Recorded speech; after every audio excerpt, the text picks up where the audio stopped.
कोंडाईबारी घाटात मजुरांच्या बोलेरो गाडीला भीषण अपघात, 7 ते 8 मजूर जखमी.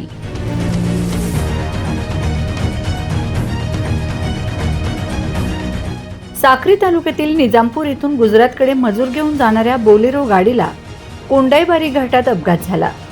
प्राथमिक माहितीनुसार स्टीअरिंगचा रॉड अचानक तुटल्याने गाडी उलटून झालेल्या या अपघातात 7 ते 8 मजूर जखमी झाले आहेत.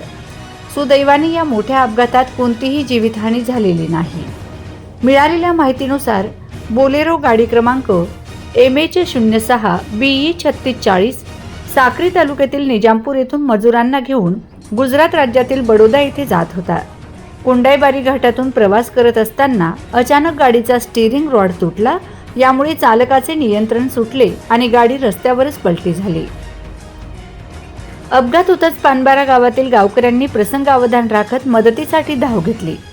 गाडीखाली दबल्या गेलेल्या मजुरांना गावकऱ्यांनी शर्थीचे प्रयत्न करून बाहेर काढले. तात्काळ 108 रुग्णवाहिकेला पाचारण करण्यात आले. अपघातात 7 ते 8 मजूर किरकोळ जखमी झाले आहेत. सर्व जखमींना उपचारासाठी विसरवाडी ग्रामीण रुग्णालयात दाखल करण्यात आले आहे. घटनेची माहिती मिळताच पोलिसांनी घटनास्थळी धाव घेतली. अपघातामुळे घाटात काही काळ वाहतूक कोंडी झाली होती. मात्र पोलिसांनी अपघातग्रस्त वाहन बाजूला करून वाहतूक सुरळीत केली.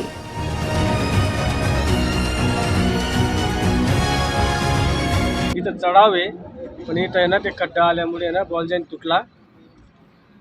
तुटल्यामुळे गाडी माझी पलटी झाली. कुठे जातात तुम्ही? कुठे? आमचे कोरी जरा गाव आहे आमचं. कुठून कुठे जातात ते? आम्ही बडोदा जात होतो. मजूर होतं माझ्याकडं. काय नाव आहे तुमचे? Vijay Javare. Bureau report, Navapur express news, Navapur.